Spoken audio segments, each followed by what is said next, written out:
Brought to you by Telligence Inc. Telligence Inc., turning broadband and internet into services.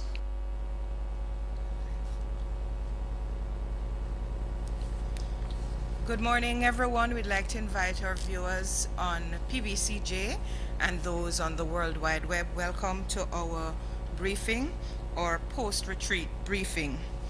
Before we go into the details, I want to pay tribute to two members of the profession who have sadly passed on: Claire Forrester, great journalist, and cameraman of the RGR group, Gary Ellis. And we hope their souls rest in peace and light perpetual shine upon them. On Monday and Tuesday, the cabinet met here at the office of the Prime Minister in a retreat. The retreat marked an early start to the 2015-2016 budget preparation. Over the 2 days, we focused on, among other areas, the macroeconomic performance for 2014-2015, the growth strategy, the budget calendar for 2015-2016, and the strategic priorities. This morning, we're pleased to have with us the Minister of Finance and Planning, Dr. the Honorable Peter Phillips, who will update you on the discussions and the decisions. We also have with us the Financial Secretary, Mr. Devon Rowe, Governor of the Bank of Jamaica, Mr. Brian Winter, and Director General of the PIOJ, Mr. Colin Bullock. And we also have other members of the team of the Ministry of Finance and Planning, and we welcome them. But just before I invite Minister Phillips to speak, I will provide you with a quick update on the investigations into TBM 900 aircraft which crashed in Jamaican waters near Portland on Friday, September 5. As you are aware, the Jamaica Defense Force, the JDF, and the United States Coast Guard have terminated the search and rescue efforts as they were unable to locate any debris related to the aircraft. The Jamaica Civil Aviation Authority, the JCAA, is responsible for the investigation, but has delegated this responsibility to the United States National Transport Safety Board, the NTSB. This has been done by official correspondence, and the NTSB has accepted. The JCAA has named an accredited representative to the investigation team. He is Captain Christopher Kirkcaldy, Senior Aviation Safety Inspector with the JCAA. And we have with us today Nari Williams Singh. He's a Deputy Director General Regulatory Affairs at the JCAA. And he will answer your questions, which we will take after matters relating to the retreat. It is now my pleasure to turn over to our Minister of Finance and Planning, Dr. the Honorable Peter Phillips. Dr. Phillips. Thank you very much, Minister. Financial Secretary, Governor of the Bank, Director General of the Planning Institute, other members of the staff of the Ministry and of the Planning Institute of Jamaica, and members of the media, good morning. As you may be aware, the new fiscal rules that have been incorporated in the recent amendments to the Financial Administration and Audit Act require a new budget calendar to be implemented. It requires, first of all, the government to pass a budget before the start of the next fiscal year. That is to say, the budget must be passed before March 31st next year. It also requires that an interim fiscal policy paper be presented to Parliament outlining the performance of the first quarter and providing projections as to the fiscal performance of the government for the rest of the current financial year and also for the succeeding financial year and the midterm. As a consequence of all this, including the fact that we will have to pass the supplementary budget before the end of this current calendar year, the Cabinet had a retreat over the past 2 days to take stock of recent economic developments and to chart the course for the rest of the financial year and determine the basic parameters for the next fiscal year. We received reports from the Governor of the Bank of Jamaica and the Financial Secretary and the Director General of the Planning Institute, among others, covering monetary policy, the fiscal outlook, and the growth outlook. Among the issues that were highlighted is the fact that we still expect the growth momentum to be continued into the quarter ending September 30th, that is to say this September, albeit that it will be muted a bit by the effects of the drought that has been around for the past few months. Despite that, the 12-month inflation is still expected to fall within the 7 to 9% range at the end of September. The exchange rate has stabilized. The current account deficit has continued to improve, and the net international reserves stand now at in excess of 2.1 billion US dollars, gross reserves in the range of 2.6 billion US dollars.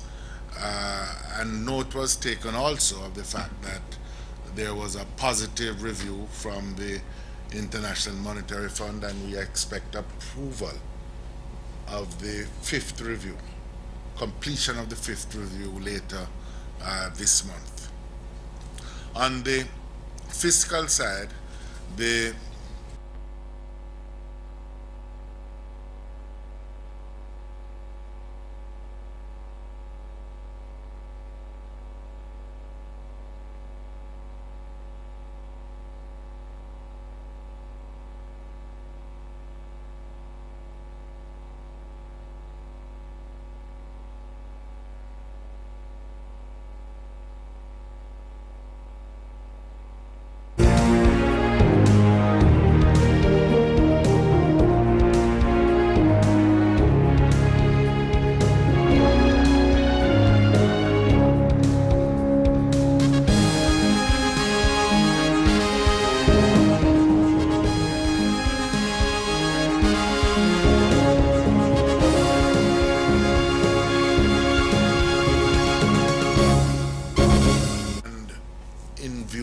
of the priority going forward. First was the issue of growth and how to sustain and strengthen the growth momentum in the economy. And the second related to the matter of public sector transformation. With respect to the issue of growth, I just emphasize a number of things. First of all, the Planning Institute of Jamaica indicated that over the next fiscal year there was significant potential for growth to grow even beyond that has been projected in the extended fund facility program with the International Monetary Fund. The program has targets, as you know, over the period of between 1.5 and 2% growth per annum in GDP. Based upon identified projects, particularly in tourism and in relation to renewable energy, there is prospect for the 15-16 fiscal year for growth to exceed this and to extend into the range of 3% or more. The PIOJ also identified a series of projects beyond those for the next fiscal year in areas of integrated resort development, port and infrastructure, ICT, which along with anticipated developments in relation to the medium and small enterprise sector and the provisions for additional venture capital funds being established would see even greater potential in the subsequent fiscal year, that is to say 16-17.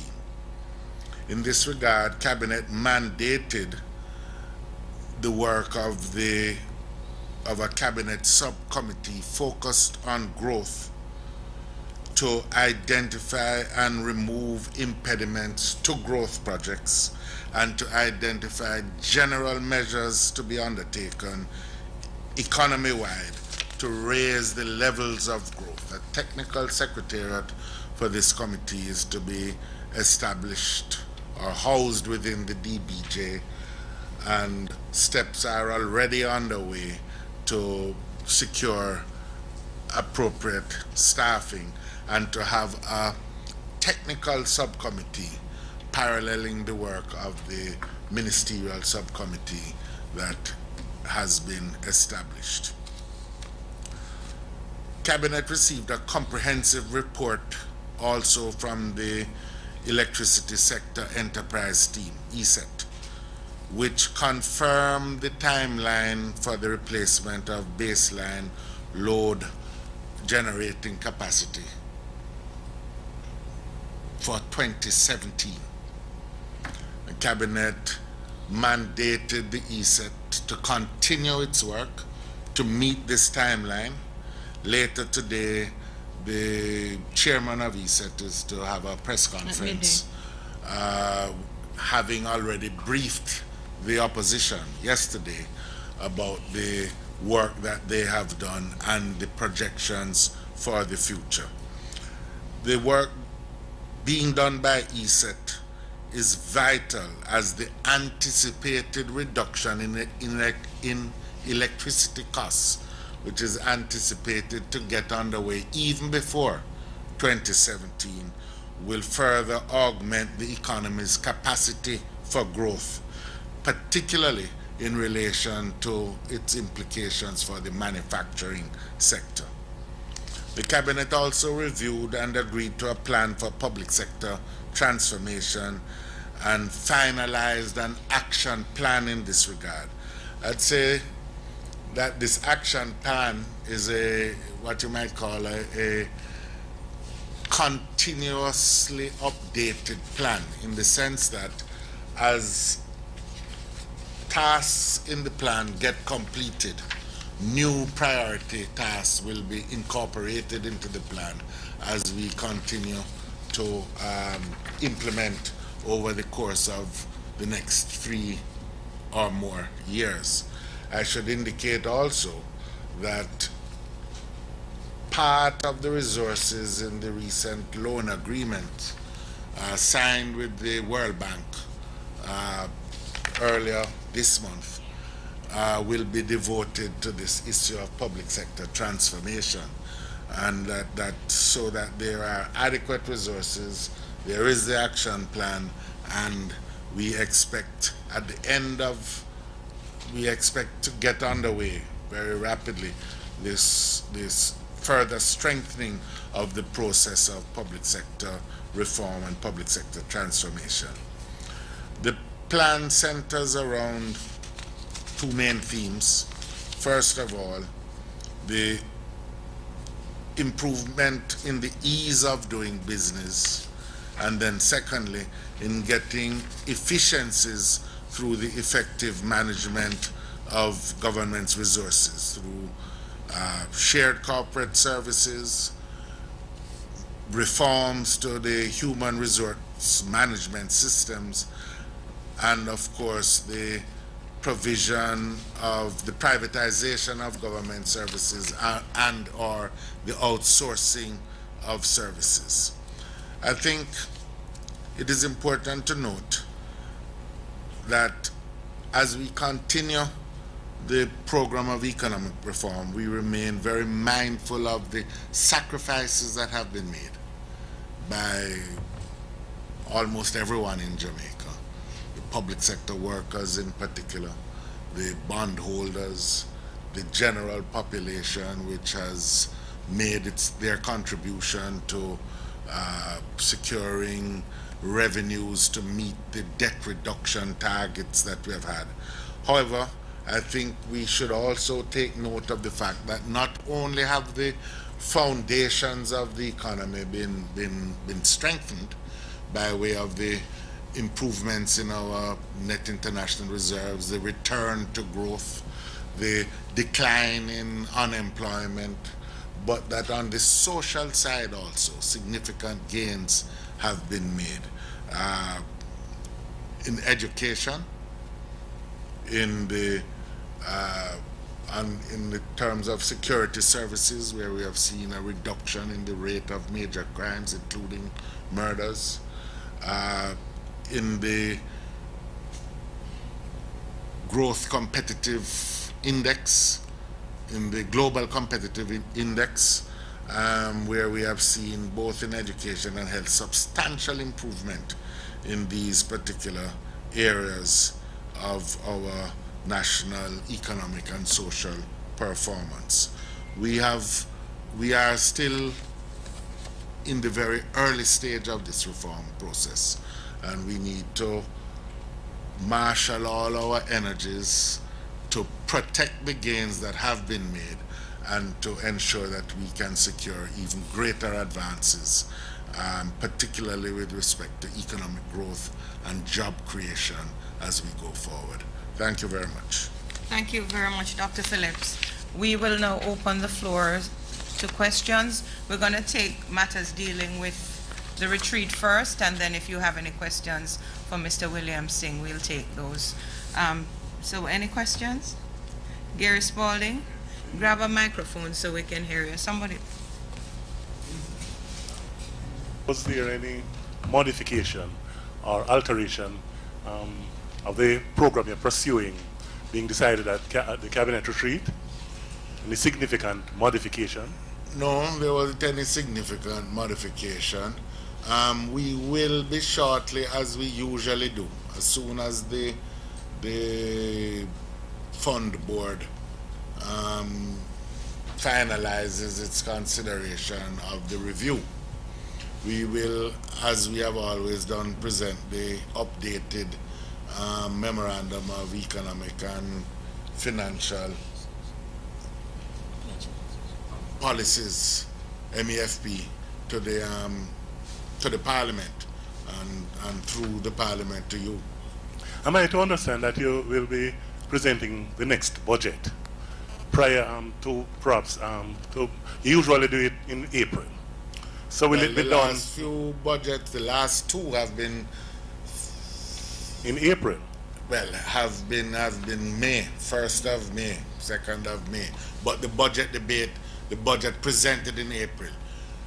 We will now conclude all of that process before the 31st of March. Just for the next budget. For all succeeding budgets, we expect, barring natural disaster, that for all subsequent budgets, we will complete before the end of the fiscal And this is a requirement of the fiscal rule. This is a requirement of good sense. Yeah, it has always been, but you never usually exercise that good sense.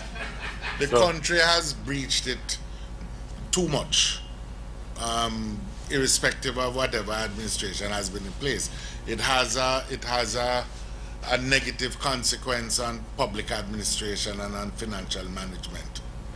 What about the public sector? You refer to the public sector transformation program. You're using, will there be any cuts we hear on the road that there will be public sector cuts? Is that on your agenda? We don't have any cuts on our agenda.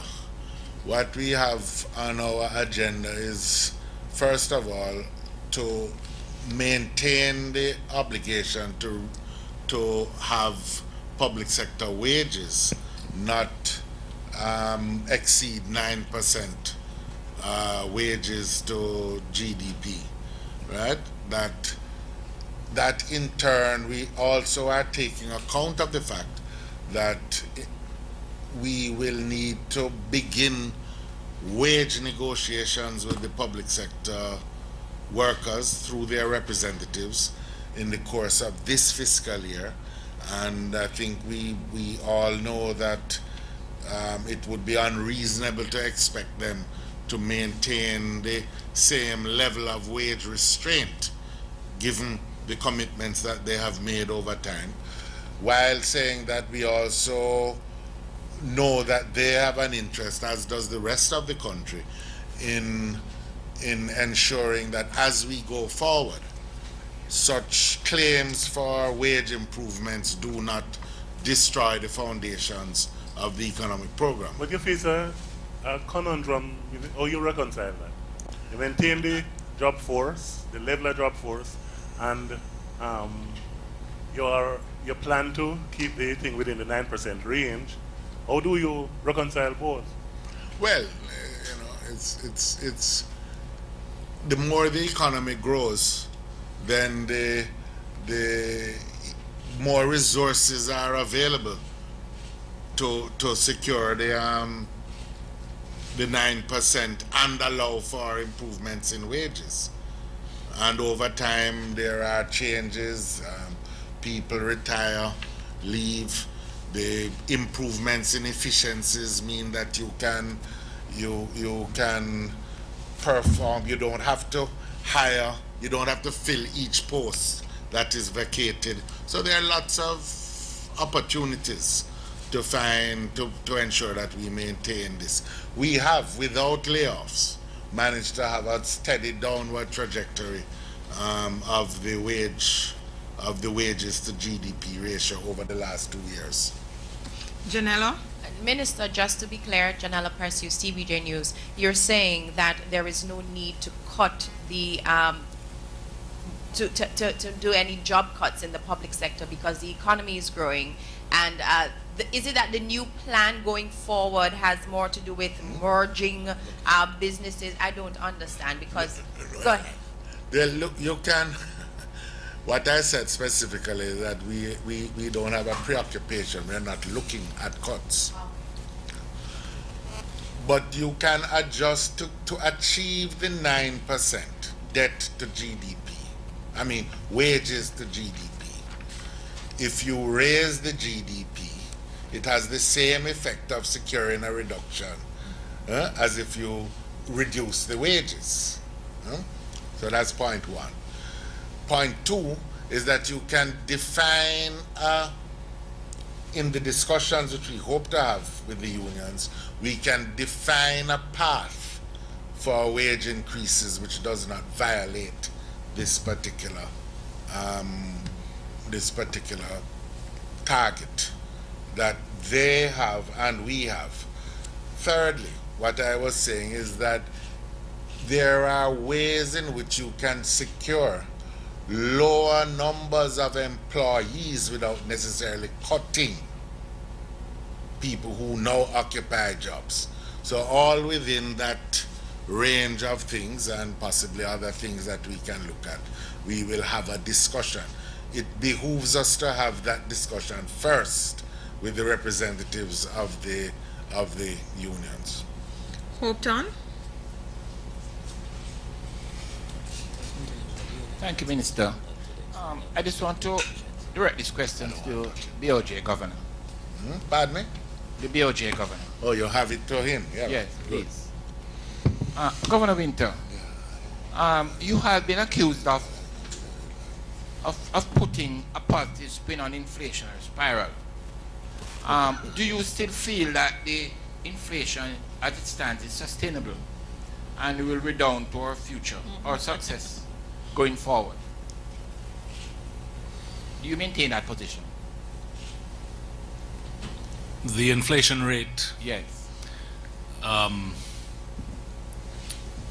is at August 12-month inflation is at 9.8%.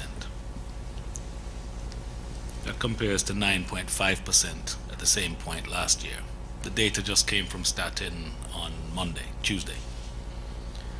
The fiscal year to date, so far, 3.3%. That's up to August, compared to 2% the same period last year. The target for the year is 7 to 9% for the fiscal year. Those are just some facts. The outlook for inflation for this fiscal year in the Bank of Jamaica's forecast is that it will end within the 7 to 9% band. Just to give you a little perspective, last year's fiscal year inflation was 8.3%, below the band that had been set for that year. So what I'm saying, and I've been saying, and this is the current outlook, is that inflation is going to continue to subside. It is absorbing the impact of the drought conditions, which is why the inflation has popped up a little bit in the last month or two. But as the drought conditions have been clearing or ameliorating, the kind of agricultural products that were affected are the fast-growing types. So we expect a rebound in agriculture, and that should subside. Otherwise, looking at the general conditions affecting inflation, we're not seeing any forces that would drive inflation up beyond our projections. Well, am I correct in saying that you indicated that this period fiscally last year was 2%, and you say it's now about 3%? So it's Yeah. like a third and a 3% increase, and you're No. saying that this is a small jump. No. The important point to understand is that inflation, when you look at it in a shorter period, is always affected by recent events. So, for example, inflation went up with the agricultural prices, the drought occurred. In the previous year, we didn't have that. In the previous year, we had, for example, a sharp adjustment downwards of prices for telephone calls, telecommunications. So these are the kind of pluses and minuses that will continue to hit us. So we expect that we will comfortably settle within the 7 to 9% range. I think Yeah. Mr. Bullock wants to add something. Just talk, man. Just talk. Yeah, just add to what the governor is saying. The recent spike has been related to drought conditions, so food prices have gone up. And we have seen it before that as weather conditions improve, as agricultural supplies come on stream, it's not just that inflation will slow down, but inflation will reverse. In other words, what you're likely to see later in the year would be a reduction in food prices. In other words, the current increases in food prices are likely to be reversed. You're likely to get negative inflation for food later in the year as supplies come back on stream. Yeah, but due respect to that, we have had, he said it was up to August. Yes. We have had a bus fare increase, okay? And we're also looking at a 21%, a possible 21% increase in light bills, as indicated, as OUR has determined, and we don't know what it will be. We don't know exactly what it will be, but we're looking at an increase in Well, electricity. it is very important, though, that you don't second guess. No. Don't second guess either the OUR numbers or, because the timing is very important. The inflation outturn is calculated month by month, and then you have the trend line which flows for the year. So I'm just making that point, but go ahead. I appreciate think that, before Minister, you but that's not the before you point. continue, perhaps let me just add, those are the kind of factors that we incorporate in the projection. our projection. So the Bank of Jamaica's projections for inflation are very disaggregated and detailed as we look at the different components. So the bus increases is up. We have that factored into the inflation number that will arrive at between 7 and 9%. No, but you spoke about the drought, the impact the drought will have, and you said that it will rebound later on Right. as the drought improves. Yes. He We gave don't- you the number for No, but August. at the moment, I went to the market, and prices have gone up like nearly 100%. We have said that. So I'm saying that, hold on, Minister. With due respect, we just want to just clarify this matter clearly, because we don't want to get the wrong impression going forward. The bus fare increase, the electricity, pending increase in electricity, food prices are going up now because of the drought. Okay? Therefore, how will this be cancelled out with possible rains coming? We should already don't know if the rains are going to come. So, Minister, it's a rosy picture being painted. which is You not said the true. key word that you used there, cancelled out. He never said cancelled out. No, he said that. He said No, he never used the He word. said a downward trend. That's not the same thing as cancel out. Cancel out suggests that the downward trend is going to wipe out the increase. Nobody is saying that. He's saying that the increases in prices will be in the range of 7 to 9% based upon their projections. Well, that's a projection. Projections can go wrong. If you have, who knows what will happen in the Middle East with the price of oil. It could go sharply up, in which case we will have to make adjustments. Fortunately, should that happen, God forbid, and I am not anticipating, we have strengthened our reserves that allows the country to absorb those shocks. But it could also be that the stabilization of the situation in other oil-producing environments, like say Southwest Africa, Angola, and those places, might bring more oil to the market and lower the prices overall. These are the factors which those who have the responsibility take into account when making their projections. If I may add as well, I mean that the issues of bus fare and electricity, which you have correctly mentioned, and Bank of Jamaica has taken these into consideration. I just want to point out that the most heavily weighted component of the CPI is in fact the food and drink. That the others will have an impact, but the impact will not be as substantial as the impact of food and drink. And the food and drink, which is the most heavily weighted, is itself likely to be reversed as we expect. Rain has been, it has not been as hot and dusty recently as it was in July and June. We have been having some rain, and there are prospects that agricultural supplies will rebound and that prices will go down. This is the most heavily weighted component of the CPI. Governor? No, that's not the point. That prices will go down. Prices will go down as supplies come back to the market. We have seen this happen before. Supplies will come back to the market and prices will go down, reversing the current increases. We're moving on from you, Governor. Just a point to, I think, bring to the attention of all of you that this target for inflation that is set every year and announced by the minister, the inflation outturn has come within the target range every year for the last 4 years. The 1 year where it didn't, last year, it came out below the target range. So just some information to give you some context to how we approach this very important number. Thank you. Abuka? Question to Dr. Phillips. Morning to you, sir. Morning, sir. You said to us this morning that a subcommittee has been asked by Cabinet to look into and remove impediments to major projects which are geared towards growing the economy, getting off the ground. To your mind, as you sit, what are some of those impediments?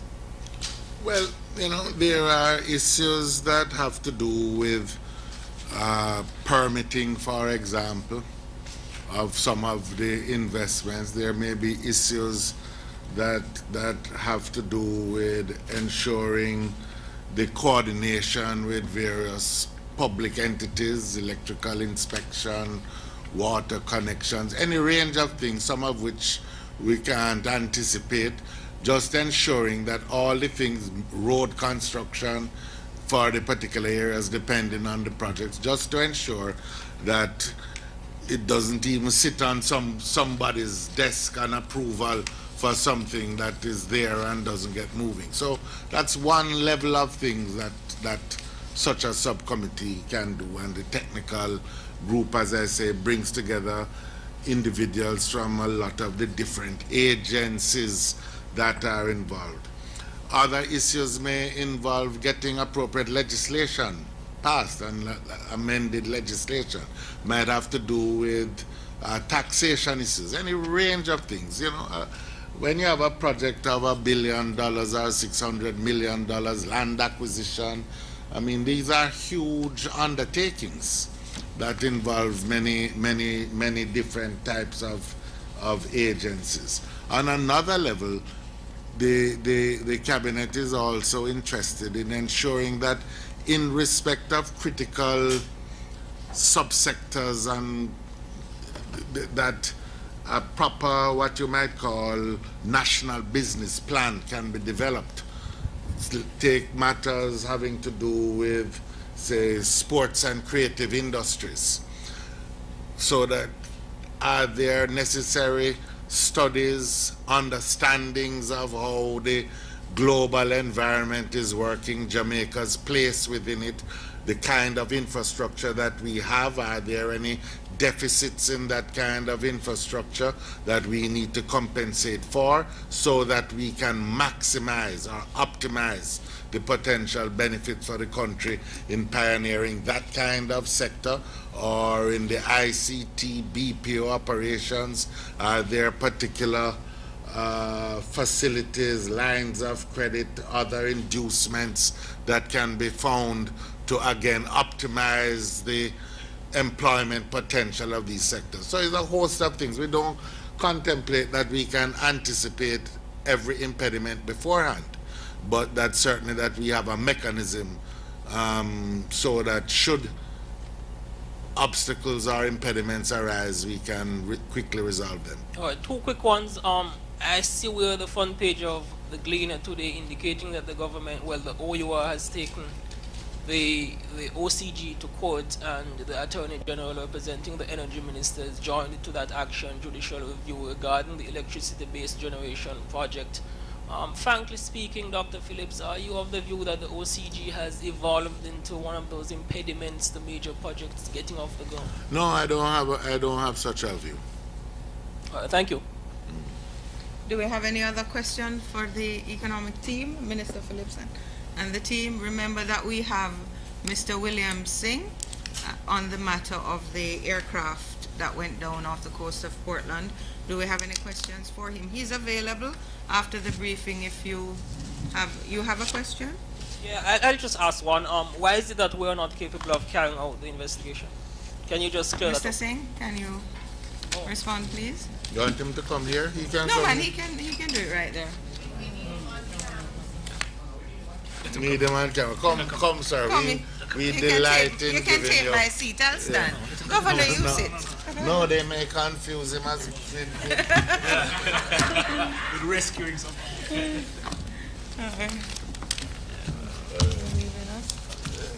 All right, Minister Phillips is leaving us, so, and the team. So we thank them. Sir. And while they leave, just to let you know that we have the briefing from the ESET at midday today, right here. So if I don't know who wants to stay, or if you'll have other teams from your news outfits coming to do it. Helen, give me the script. No, just give me. I'll just pull in something from it. I will. All right, so we're open for your. Abka, you had a question? I was asking you, why is it that Jamaica doesn't feel it's capable of carrying out the investigation? All right, good morning. It's not that we're not capable. I think that the state has demonstrated our capability in investigating accidents. We had the American Airlines in 2009. However, given the circumstances of this particular accident, where the majority of what took place occurred in U.S. airspace, there was communication with U.S. air traffic control, there was visual contact with U.S. military, It was a U.S. domestic operation that we felt that the U.S. NTSB was best placed to conduct the investigation. And we are an accredited representative to the investigation.